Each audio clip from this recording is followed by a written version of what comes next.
Hey, it's Ken Rakowski. Welcome to Metal Connect, where we get to meet one of the speakers from Saturday and dive deeper into them and learn more about them. I am so happy and excited to have Houston Kraft join us. Houston, my first question is really simple. Are you sick of talking about kindness? Yes, I am. There's when you're passionate about something, I feel like there's an uphill battle where you are wrestling like cultural norms versus like what you believe to be true. And that's a constant, like, I think frustration drives action. Yeah. So yeah, right? I hate talking about it, but I need to talk about it. So I'll keep talking about it, I guess. So how do you push back the frustration or the mundane? Maybe it might be more mundane, right? Is it more mundane than anything? I think when you're like doing like the podcast circuit and you got like the same questions over and over again, there's some mundanity. I don't know. It's not a real word, but it's okay. You could use it. But you're following.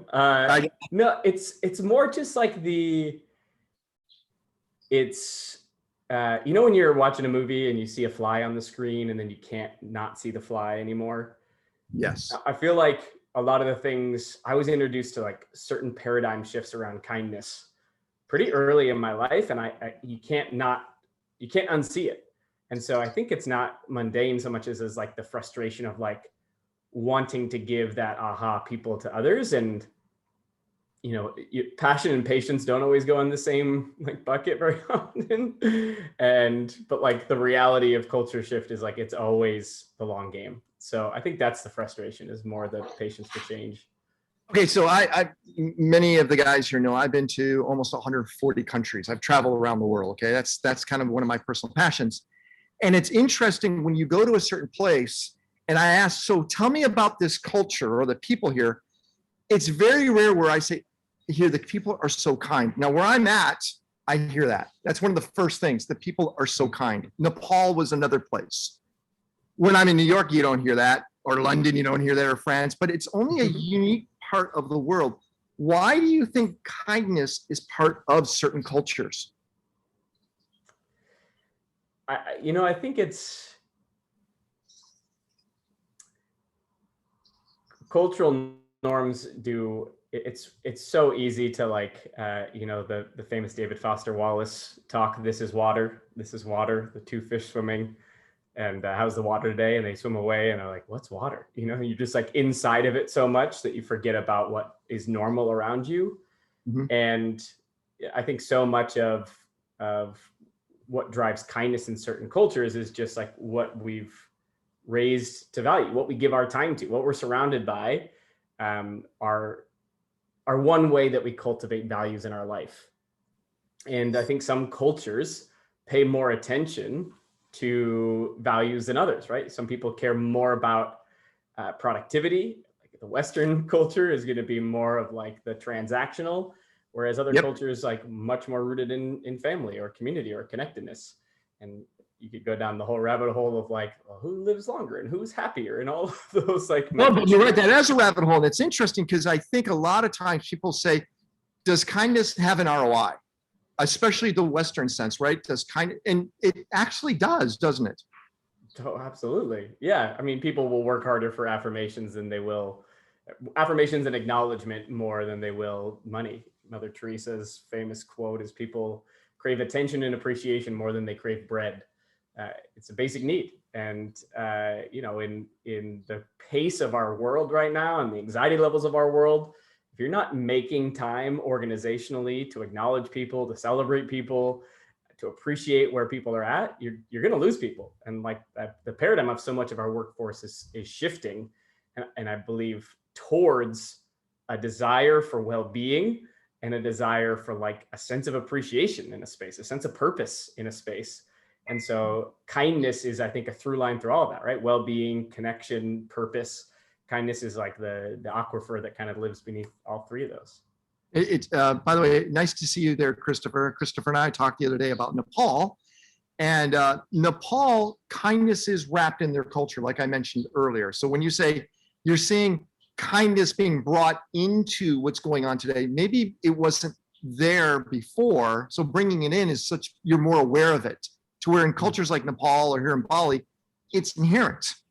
So there, it's kind of like using salt. It's like, we don't use salt. And the minute you use salt, you go, whoa, what is this?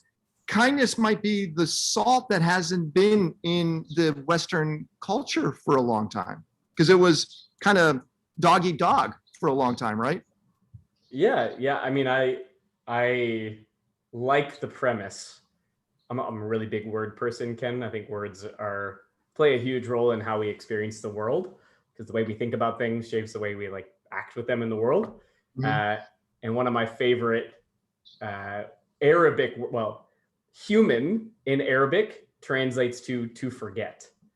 And I think I love the premise that like life is less about learning and more about remembering. And perhaps like kindness is actually inherent to all of us. And culture is the thing that helps us forget, or forces us to forget. And when we've forgotten, the onus then becomes on us, and the choices we make, the people we surround ourselves with, the practices we engage in to help us remember. So I don't know if it's so much as like the discovery of salt as so much as like remembering that salt is like a good part of my food in the first place. It accentuates what the flavor is, where kindness accentuates life. It's a spice or a flavor that just brings something out even more. So my favorite quote from my favorite TV show, which I am so happy they made, is called Ted Lasso. If you haven't seen it, have you seen it? So good. Right? It's so good. Because absurd. The character is the kindest of characters, and you could show that the good person really can win. Yeah. He would say is, what's the happiest animal in the world? Do you remember? No. It's a goldfish. Do you remember why? Yeah. They forget. Yeah, because they only have a 7-second memory. They forget everything. And that's why it's the happiest thing out there. And it's kind of sad, because we have to forget to be happy.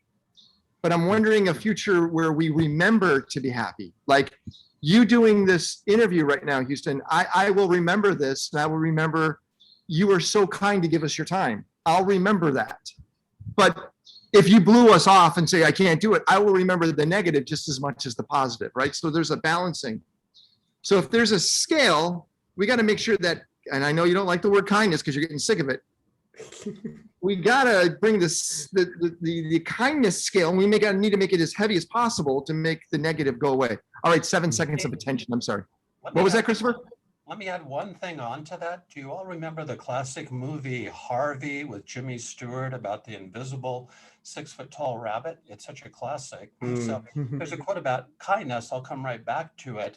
My most wonderful customer service manager ever came from Indonesia, and she came over with this culture of gentleness and kindness and patience and calmness. And she would ask me to explain.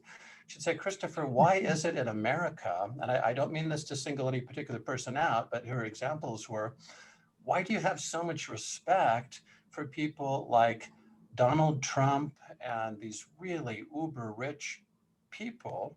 In my culture, we give respect to people who build hospitals and found school systems and, help the poor. Please explain this to me, right? And so I was having a really hard time explaining it. But in that movie, Harvey, which I'd really recommend, the character Elwood Dodge functions from kindness. And he said he realized at one point he could either be very, very clever or very, very kind. And he chose to be very, very kind. And I remember watching that movie as a boy, and there's so much Zen in that. And there's so much, like Mahatma Buddhism and the power of kindness, because you don't have to be nearly so clever, right? So I love that. When you think of what you just said, by the way, Christopher, I appreciate it. Actions then are powerful too. So what words are said, which could be taken offensively if you brought up Trump, but actions also matter then too, right? So we go look at people that act in kindness and people that say in kindness. There has to be a measurement, Houston, that you looked at saying, hey, people that show their kindness or say their kindness, one has to have higher value, doesn't it? Yeah, I mean, one of my favorite terms that Harvard invented. They did a survey of families and asked them to rank in order of importance what they wanted most for their kids, for them to be high performing, happy, or kind. 1, 2, 3. How would you rank them? And like 80 something percent said they'd rather their kids be happy and kind over high performing. Then they asked the kids of those same parents, hey, what do you think your parents want you to be? High performing, happy, or kind? And the data was the exact opposite. Yeah. So they named it the rhetoric reality gap. The gap between what we say is important and what we actually do, what we actually make important in our culture. To Christopher's point, to sort of just like the point at large that we're making, which is like culture is going to be such a informer of how we experience the value of kindness in our world. And I think particularly in Western culture, in the US, we have a tendency to say or claim that X, Y, and Z is important, and then perpetually not actually make it important with our time, with our resources, with our actions. So the rhetoric reality gap. I just hope there's more Ted Lassos that are out there in TV shows that show being kind and good have massive value, and we don't see enough of that, right? It's beautiful to see that. Hey, let's go back to something it's not about your book, but anything about the viral video you made. You made a video. I think it was viral because I saw it, and it was awesome. It was awesome. Your video about talking about the lady on the plane. Oh, amazing! Right? Really fun. Why? Why are you What a surprised? tearjerker. Yeah, I didn't know which video you were talking about. My most watched video on YouTube is my college a cappella group singing the Pokemon theme song. So I'm like, what? Yeah, I saw that too, by the way. That was not what I was going to bring up. There was nothing kind about that. Yeah, I mean, the story of the plane is the foundation of my work in a lot of ways. I had a chance. The short version of a longer story is I was on a plane ride. I was in the middle seat, and probably all of us at some point have been there where you don't want to engage in a conversation and someone is forcing you into it. That was Helga on my plane ride about a decade ago. And I learned that Helga, 3 years before we met, had found out early in the morning that her dad was sick and going to the hospital. And she lived in Seattle. Her dad lived in Phoenix. She headed to the airport to get on a plane, and literally right before she takes off to go and see her dad at the hospital, she finds out that he's passed away. And now she's on a plane with strangers after getting the worst news of her life. And she lands in Arizona. She gets off the plane. She walks up to the nearest wall. And as she describes it to me, she just falls down, right? Her body stops working and her head in her hands, and she's weeping. And I'll never forget sitting with her on this plane, forced into this conversation. And now I can't stop listening. And she looks right at me because I told her that my work or my passion was around kindness. And she goes, Houston, I sat in the airport that day for 2 hours. 3,000 people going to their planes, getting off their planes, going in and out of the sandwich shop, the bathroom. Houston, 2 hours, 3,000 people, and not one. Not a single person stopped. And she looks at me, she goes, you have no idea how much I could have used an act of kindness that day. And I'll never forget her final line was, I realized that day that kindness isn't normal. And I don't think that's necessarily a global statement, but like culturally, to come back to what we were sharing, like that premise that we can say kindness is important, but it is not normal in our behavior. And that's the rhetoric reality gap, isn't it? Yeah, it's so strange to me. Like, I don't hang out with people that drink. It's not that I try not to have people drink. They just don't, unless they drink wine or smoke. They're very kind people. It just maybe we attract people that we aspire to be, or do we attract people who we are? Mm-hmm. I mean, I think we attract the full game. We attract people we need. We attract people that frustrate us. We attract people that mirror us. Burke for me. Richard Burke is my Newman. If you ever watch Seinfeld, he's my Newman. That's what Richard Burke is. Burke. I think that's flattering. I love him. He knows I do. Yeah, I mean, like we need those, right? You are the sum of the people you surround yourself with, the 5 people you spend your most time with.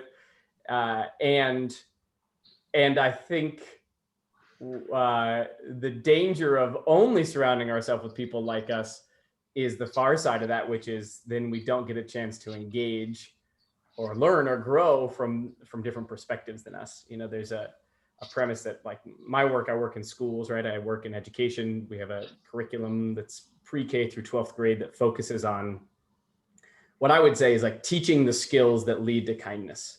So, you know, if you consider kindness an external behavior, I would say it's informed by a lot of internal traits, like empathy, for example. And empathy is really interesting. And one of the visuals we use with students is like circles of empathy. And you picture like the circles moving outwards like a ripple. Everyone has people who are in their closest circle of empathy and people that are in their farthest away circles of empathy. And the premise there is the people who have like a lived experience who's similar to ours, we have a much easier time extending ourselves into their life. We have an easier time empathizing with people who've lived a similar life as us.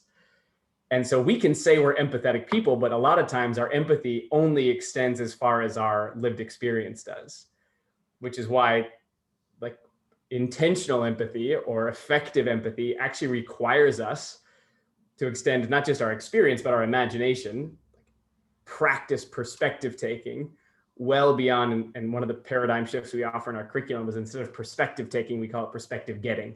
It's like we have to go out and get it. We have to do work to listen and engage and surround ourselves with people who don't always create an echo in our life, but sometimes, create a challenge. Like, guys, you got any questions? Pop them inside the chat. Hey, so the book, Deep Kindness.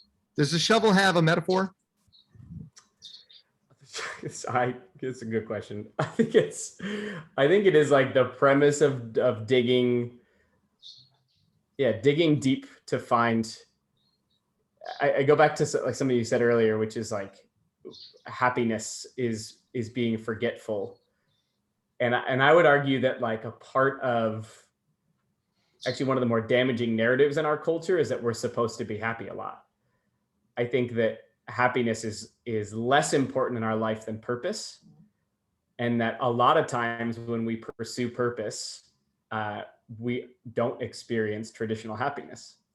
Right? When we are in pursuit of purpose, a lot of times there's suffering. I would argue the project I'm working on right now is brutally hard, massive, overwhelming, but I have never felt more purposeful in my work. Right? I've never had like a deeper sense of gratitude or like sense of joy and commitment. And when I finish this thing, I'm going to be so deeply happy in a way that like the fleeting happiness isn't. And that requires not just like, the walk through the garden, but it requires like digging. It's like manual labor. And on the far side, it breeds flowers. I guess there's some metaphors there. But you did actually just say that the purpose creates the happiness. So it's planting something to get the reward of something. So you need to do this to have the reward. Like going to the gym might suck, but the reward is healthier, longer life, hopefully, right? So there's got to be a trade-off back and forth. What value did you add to the world by writing the book? I go back to language. It's like, it's a fun little thought experiment in your own brain to think to yourself, what role does language play in my life? Because not only external, right? We speak to ourselves as well. And you think about how much like a word, I like to think about words like boxes, and those boxes get like different things piled into them over the course of our life. And those inputs come from the things we consume, the talks we listen to, our family, our friends, and like a box like kindness. I would offer, like, I think the value I hope to give the world is that I'm like putting some things in the box around something that maybe you've considered before or even taken for granted in some ways. And now the box has like a slightly different heft, like a slightly different weight or a different placement in like the vast sort of library of your brain. And I think that's like what a powerful gift to me in my brain of like, I hope that when you think about kindness, you never think about it the same way again. Okay, I could accept that. You got the book behind you. I see a copy of it or copies of it. Yeah. Can you go grab one, please? Yeah. Grab a book. Grab a book. Let's, so words are important. Can you read us a few lines from the book that really resonate with you? Something that you can actually open up right now and connect with the minute you read whatever those lines are. Let's see here. This is just a normal interview for you, isn't it? It's not really. I've been asked to read from my book. I'm like nervous now. Let's see. I could actually tell if you wrote it now, if you could find stuff. Yeah, I got a section here that I like. Where is it? He's gonna find it. He's looking. Let's talk about empathy, since this is the here we go. Empathy is the most in-demand skill in our workforce today. It makes sense. Organizations can compile data and systemize actions, but their ability to understand that data and tap into what people want, need, and feel is priceless in a world becoming progressively more automated. My friend Barbara Gruner, a longtime school counselor and general superhero, says that empathy gives kindness its why. When I understand someone deeply, when I begin to truly feel with them, I have a clear sense of their hurt and their need. The most powerful kindness is the one that meets and treats a deep need. Not the airport massage chair that barely touches the whole body. We're talking about the deep tissue massage from an intuitive and thoughtful healer who has just asked where you need the most attention and approaches the area with skilled and sensitive hands. Pretty powerful. I like the why. I like that a lot. So do you need to define the why for kindness? Because then it sounds like we have to think about it. And the minute we have to think about it, now it's, oh no, now it's work. Yeah. Shouldn't it just be natural, inherent? Wouldn't that be great? Yeah, it was just like the natural altruism that we all want to give. I think we fail. One of the chapters in the book, I talk about, well, I break up the book into barriers. That's like sort of the premise, the frame of the book is that it's like less interesting to talk about the value of kindness. We all know it's important. It's more interesting to talk about what prevents us from engaging in it. And the three big buckets in my brain are incompetence, inconvenience, and insecurity. So like things that I don't know how to do that prevent me from acting in kindness, things that I don't feel like doing, and then things I'm afraid of that I am aware of, or sometimes that I'm not. And when you think about like the menu of human emotions, there's so many different things that we can feel. The four basic human emotions are mad, sad, glad, and afraid, but the rhyme helps. And beneath each of those four categorical, like big feelings, there's a whole lot of different things, underneath mad, annoyed, or frustrated, or irritated. And all of those things are different felt experiences in our body. But you think of mad, sad, glad, and afraid, and you think of like 3 out of the 4 big, like categorical emotions, I would argue don't lend themselves to the practice of kindness. When I'm feeling mad or sad or afraid, typically I'm not ready to engage in kindness. It's only when like things are like going well and abundant do I'm like, oh, I'm ready to give back, which is why I think, yeah, the purpose piece is what fuels, is a part of the book where I talk about like, is your fight bigger than your feeling?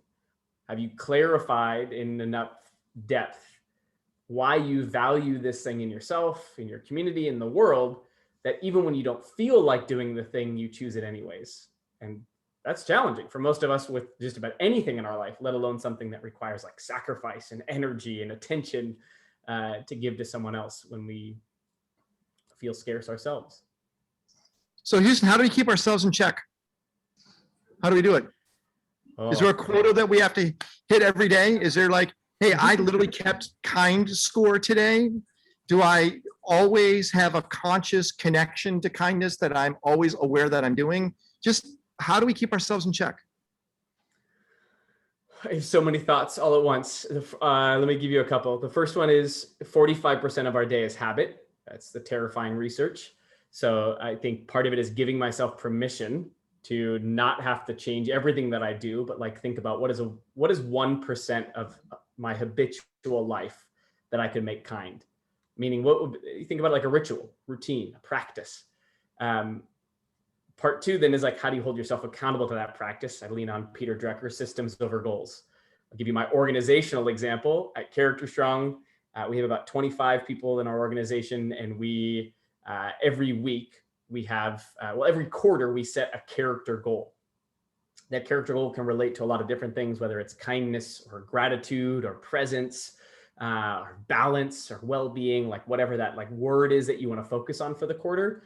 And then each week we break down that bigger word into a tangible, like, what do I want to focus on this week in like a small way, my 1% shift. Every day in our team chat on Slack, we put our work goals in. We put in our to-do list, and above our to-do list, we add our one item who I want to be list. That's how we like phrase it organizationally. So I want to be more kind. What does that mean this week? Well, that means I'm going to send one gratitude text to someone in the organization for the way they're showing up in their work. And it doesn't always have to be work-based, right? Our character goals can be personal as well. And then every week at our weekly team meeting, we have accountability friends. So like I have my accountability person right now is our CTO. His name's Jensen, and he checks in with me throughout the week. And then at our weekly meeting, we say, are we on track or off track with not only like our work data pieces, but our character as well. It's like, we had this meeting earlier today. I'm actually on track this week. I was off track last week with my character goals. My word this quarter is intentional. I just had my birthday. So my like goal this week is to reach out to people who made my birthday amazing and send them like a celebratory text. That's a lot of information all at once. But the point is this, right? Like, you know, all the isms, the business isms is like what you can measure, you can manage. So like, if you're going to measure all the important numbers in your organization, do you actually measure and hold accountable with the same level of intensity and rigor as like everything else that you call valuable, your character piece as well? So that's what we do organizationally. There's accountability there. There's traction, there's partnership. And then there's like real clarity to take this big abstract idea like kindness and make it really practical on like a week by week basis. That's related to a question I wanted to ask you. Do you give people like sets of kindness practices and then, have them practice these things day in and day out and week in and week out? And is that something that you find really sort of moves people into the spirit and energy and love of kindness? Yeah, it's a great question. Yes, and in the book, I have like a 30-day sort of like practice. But what's more important to me would be to like think about how we think about kindness. One of the big premises in the book is that specificity drives action and specificity drives meaning. So like the more specific and manageable the action is, the more likely I'm going to take it. It's also going to be the more specific the action. It's not just like the generic pleasantries of like a get well soon type card or like thinking of you kind of thing, but like, what does it look like to get more specific and incisive with where you're giving your kindness, who you're giving it to, and how much it's going to actually mean to them. So the model I offer in the book, I call it intersectional thinking. It's like a Venn diagram for your brain where I'm like, okay, the question, how do I practice kindness today, is a really big amorphous abstract concept. There's 1,000 different ways I could practice this thing. And sometimes when we have too many choices, right, the paradox of choice, too many choices mean I actually have none. And so I just go back about like the things that I have to get done today because I'm busy and overwhelmed and stressed out, or that's how most people exist. So what if we made that question smaller? Yes. Think about like adding a circle, like a constraint, like I'm zooming in. Instead of the question, how do I practice kindness today? What if it's, how do I practice kindness towards a specific person in my life? That immediately changes the nature of that action, right? How do I practice kindness towards my mom is different than how do I practice kindness towards Ken, which is different than how do I practice kindness towards Jensen today. And then I can get even more granular. I could say, how do I practice kindness towards my mom today in 5 minutes or less? Because that's all the time I have. And so at the beginning of quarantine, actually, I built this little like 30-day kindness journal with that premise. I said, here's the constraints. It's one person a day. It's 10 minutes or less, can be physically, socially distanced, and it won't cost you any money. That was like the premise that I had to operate from. And that constraint created specificity, and that specificity created, like, to me, a lot more meaning in those actions. And so, yeah, I created a list that like I offer people, but I think the more valuable offering is to think about how we think about building that practice in our life. I like what you're saying about planned, premeditated acts of kindness. That it's a person, an organization. Then there's that T-shirt slogan, right, or bumper sticker, practice random acts of kindness. So one of the things I like to do, and I risk sounding like a really simple-minded person by sharing this. When I go to the bank, I like to get a roll of newly minted pennies, And as I'm walking around, I'll just roll those pennies along, right? Because everybody finding them thinks, oh, luck, this is my lucky day. I just had a little bit of luck. And it's like the cheapest way I know to feel really good for $1. So, I mean, there are other types of random kindness, but that's anonymous and random. And, it's something has changed in reality by 100 people bending over and picking up a shiny new penny. 1,000%. Yeah. I talk about the distinction in the book between what I call like, common kindness, confetti kindness, and then deep kindness. That's sort of like the way I think about it. Common kindness are like the pleases and thank yous. It's the pleasantries. I would say that what you just shared, Christopher, I would call it confetti kindness, which to me has value in the world. Absolutely. It's a hope bringer. Right? It's a day maker. It brings a smile or luck. And part of the book argues is like, that's important. But if we dismiss kindness only as that, then we're missing a much bigger component of what kindness can and should be. In fact, the argument of the book is the kind of kindness the world needs in order to heal, improve, grow towards all the things that we hope it towards: justice, compassion, equanimity, like whatever it is that like you believe the world can move towards. It's going to require us not only to have day makers, but like also like deeply incisive, specific, meaningful actions of kindness that for some people are like lifesavers or like world shifters, or like I'm extending empathy so far beyond my circle of care that I am creating a new, like there's this story of the black jazz musician who's like befriended over 100 people from the KKK and have like turned them away from the Klan. And it's like, can you imagine that, right? And we have to put those things on different planes. And we have to acknowledge that like both have value, but they look and feel really different in the practice of our life. Let me try to see if I pronounce her name properly. Kafani Al-Rahmani. You probably don't know who she is, but she is the Minister for Happiness in the UAE. Her function is to create a measurable scale of the population's happiness. And part of that is the kindness meter, where the population is kind to one another plus people that travel to the country. And I thought it was a cheesy title initially. Then all of a sudden you start to see reports come out that they're really looking at the happiness of the country. And I wonder why UAE is so far ahead of everyone doing something like this, where there should be a happiness or a kindness minister in every government around the world, because it isn't that cheesy, is it?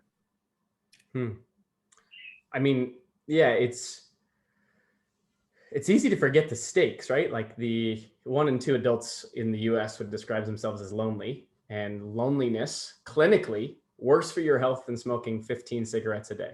You will die younger from loneliness than smoking a pack a day. And it's half of our population. It's a nightmare. Like it is a disaster. And that was prior to COVID. And so, yeah, we can like the name, well, it seems maybe it's like too cutesy, right? Like the stakes are too low when you think about like the Minister of Happiness, when in reality is we are like deeply isolated and very like overwhelmingly anxious. And those things have a huge role in our like satisfaction and literal physical life. And so, yeah, I think that they have like some marketing work to do to make it seem like a bigger deal than perhaps the title implies. I definitely agree. Ed, go for it. So I had a question about kindness in our world today. I feel like people tend to be more cynical, and I also feel that social media has kind of amplified that. So I'm trying to kind of truncate my question, and the question is basically, how do you address the other side of it, which is people being willing to receive kindness, which I think has diminished greatly due to that cynicism? And how do you feel social media has impacted our ability to exchange kindness and empathy? My perception is that it's diminished it, but I'm curious to hear what you have to say about that. Yeah, it's there's a couple of things at play there. One of them is social media, like most other tools in our life, is the two-sided coin. I think the big challenge we face with it is just the sheer overwhelm of information. we are more informed than ever before. And at the same time, I would suggest more overwhelmed than ever before. And that makes kindness harder in some ways, right? It makes maybe like individualized actions. I would suggest like the current generation is more aware and accepting, like in general, than any generation previously, simply because they have access to information, right? It's hard to be kind to things that we like don't understand. That's the challenge of empathy. And we process like 32 gigabytes of information a day. We're exposed to over 100,000 words, hours of advertisements a day. Like we are exposed to so much inbound information. And the data would tell us like the biggest barrier to empathy is anxiety. So as anxiety goes up, empathy goes down. Social media, a gift for connecting, but also a constant deluge of fairly terrifying information that can overwhelm and cause anxiety in our life. So it's like, how do we curate that or temper that in a way that is most beneficial to us? That's a tough question. How do you do it individually? How do you do it? Not well, I would say. I don't know. Like I don't utilize social media as like a news function, and have reduced like engagement or interaction to nearly nothing, and really only want to like give. I like the ratio would be like give more than pull, right? If you can. The other side of your question, Ed, that's a great one is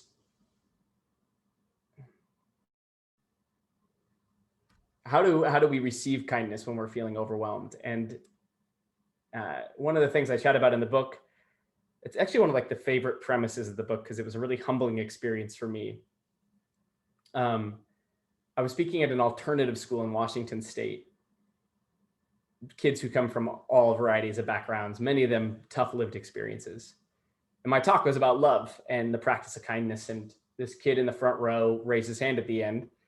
And he goes, "What happens if people don't want my kindness?" That's how he phrased the question.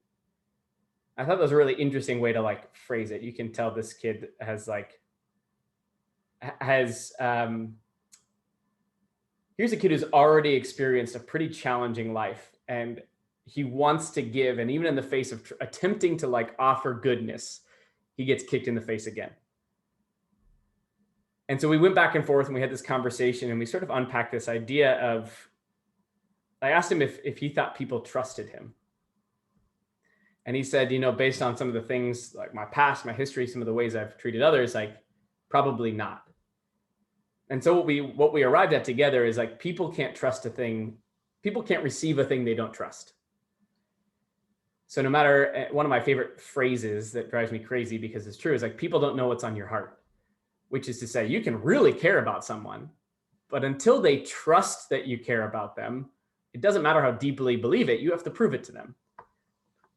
They've asked businesses for the past 30 years, what's the number one thing you want in your like leaders, the people leading you? And like 30 years, the consistent answer is trust. I want to be able to trust you. So what is trust? Well, trust to me is like three primary components, which is consistency, authenticity, and empathy. Empathy meaning, do you listen to me? Do you try to extend your imagination into my world? Authenticity, are you genuine? Are you aligned? And consistency, like, do you not just show up one time, but twice, again and again and again? Do you continue to prove the thing that you say you care about through your actions, to Ken's earlier point? And I think it's a great reminder, and I think you framed it well, Ed, that like people are cynical because cynicism is born out of pain. And our brain, from a very primal sense, is designed to protect us from pain. And so cynicism, more than anything, is just a defense mechanism to protect us from experiencing pain that has already been given to us in the world. And our brain, for as complicated and beautiful as it is, it sometimes puts things into categories. Like if I've experienced kindness from someone before and then they hurt me, broken my trust, I think it's easy to forget for a lot of us who want to give kindness, who want to be generous, that like for a lot of people, kindness has been a precursor to pain. Kindness was like the event before a lot of hurt in their life. And so as we get older, I think the work to give genuine kindness gets harder because in order to have someone receive it, they first have to trust it from you. I think it's very astute and meaningful of you to connect kindness with trust. I always loved one of Albert Einstein's famous quotes when he said, the most important thing you can decide is the universe a friendly place or a hostile place, right? As a foundation, as an a priori operating principle. I spent a number of years working on a body of work around trust. Eventually it was acquired by Stephen Covey. He rebranded it as the speed of trust. But we developed some fairly complex instruments like Myers-Briggs 360. We would use these in, at General Electric, US Army, different places. And what the model was very simple, but very powerful. It broke trust into three components. Communication trust. Can you trust what I'm saying to you? Am I credible? Am I communicating honestly? So there's communication trust. Then contractual trust. You keep agreements. To what degree do you keep them? And then competency trust. Like I might be really high in communication trust. I really mean it. My heart's in it, right? I signed the contract. I agreed. But I just don't have the competency to properly execute it. And so what that did is it made it far less personal for people, and it gave them a lens to look through, and they could look at themselves and the people around them, and even really strong, tough leaders. There was actually a general at General Electric who'd been a general in the US Army, a really tough guy, strong, inspiring leader. When he got his results back, he started crying. He said, I can't believe my people believe these certain things about me. I would die for them. And he meant it, right? And it was all around that, how was he being perceived in these three areas? So I think you're linking a person's willingness to be kind or to engage in it. Like, what do they trust about the universe, the world, the relationships around them, right? It's such a foundation. And I think that's so powerful. Mm. Beautifully articulated, Christopher. I love that perspective on it, and I love Einstein's quote about it. And I think that like the word privilege gets thrown around a lot, and it's a complicated hot topic culturally. But I think if there is a lens of privilege, it is for some people, their view of the world is so shaped by the traumas they've experienced growing up that they view the world hostilely, in some ways, rightfully so. But to your point, it dictates everything we experience in our life. So I feel like what a gift that I was raised in a circumstance that I get to look at the world as a place that I trust generally. I have a feeling people that buy the book are already conscious of their kindness. They're conscious of it. People that need to read the book are the ones that need to be conscious of it, need to be aware that kindness is important. And they're probably the ones that are not going to buy the book. Does that make sense? Yes. How do you get it in their hands, and how? So do you have to start at that curriculum side with the young population to be aware, to get them roped in? Is that what you're doing? Are you going through Apple did this, by the way. That's how Apple Computer really grew. They went through the educational direction. Is that how you get kindness to the people that really need to be aware of kindness? Kids? Yeah, I think in a lot of ways, by the time you read the book, you might have arrived at a place where you're at least thinking about it. I would offer that there's value in the paradigm shift for people that are willing and motivated to engage in that sort of kindness. I think that the person who quote unquote needs to read the book doesn't benefit from reading the book alone. They need a transformational experience from someone giving them kindness and not just getting to read about it. But yeah, I wrote the book to primarily bring people to Character Strong, my educational work, because I believe exactly that. The book is very secondary to me in lots of ways. It is a distillation of the things that I've learned in education and work in education, but I work in education because I believe that is the long play to culture change. And so I think the reason why, as the book articulates, so many people struggle with deep kindness in practice is because that first chapter is incompetence. If we aren't taught a lot of this building block skills that live beneath the action, then we're going to constantly be trying to do a thing that we don't know how to do, that we are ill-equipped to do. It's like me going to the gym, trying to lift 150 pounds on the bench press, where I should probably start with 50.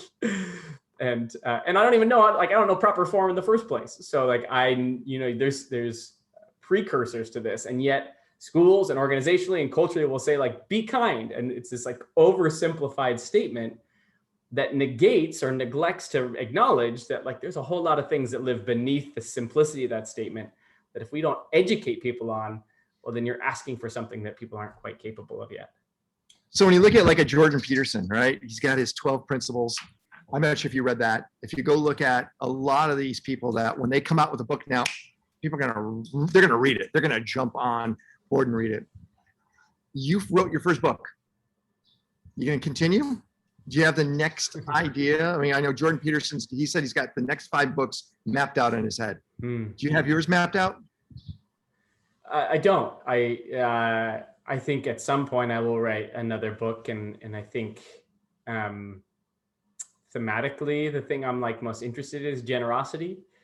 But I think before I get there, my day-to-day world is trying to figure out how to make the most engaging, relevant, research-backed content for young people to consume in a way that like actually reaches them and actually like does what it's supposed to do, which is teach the outcomes of our work that we desire to create for young people, our well-being, belonging, and engagement. So can we help cultivate mental health in a generation that is statistically more anxious than the average psychiatric patient from the 1950s? Can we create belonging in a culture and an environment that is created like deeper division and isolation and ostracization than ever before? And can we create engagement? Can we intercept cynicism before it prevents people from apathy? Right? Apathy is, I think, one of the worst byproducts of cynicism, of like, I can't change anything, so I won't engage. Is it tough for you to find a partner? I'm talking about not a business partner. Well, maybe both, business and romantic partner. If kindness and empathy and all these important words are at the EOS of you, it's got to be hard, especially in Los Angeles, to find a match. I'm presently in a partnership. Her name's Sarah, and we met at an event called the Carnival of Love. Oh, so okay. You put yourself in the right place, and things can work out. And my business partner is my co-founder. His name's John. He's 10 years older than me. I met him when I was at a summer camp in Washington State, a leadership camp in the woods of Washington. He was one of the counselors and speakers there, and he was a longtime teacher of leadership at a high school. And so we connected when I was in camp, and then probably awesome. eight years later, we came together to create Character Strong. Well, guys, I really suggest not just read the book, which is important, but watch the video. Because Sammy, who of course you've met, Sammy, who books all these incredible speakers, I came across a Medium post about you. And that's where it started. I go, oh, this guy's interesting.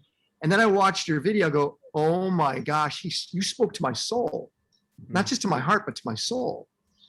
And that video goes, this human needs to be replicated. You need to be more of yous. And it's hard because everyone else is busy. Everyone's busy and they don't think, I know the word kindness is overused for you, but the word kindness needs to be at the EOS of what we should be. And I'm happy that there is a human like you out there.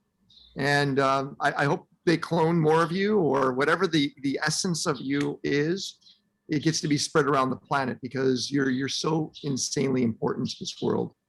And Houston, I want to thank you for making time for us. And you're a quality guy. You really are. And I really appreciate your time. So thank you so much. Thanks, Ken.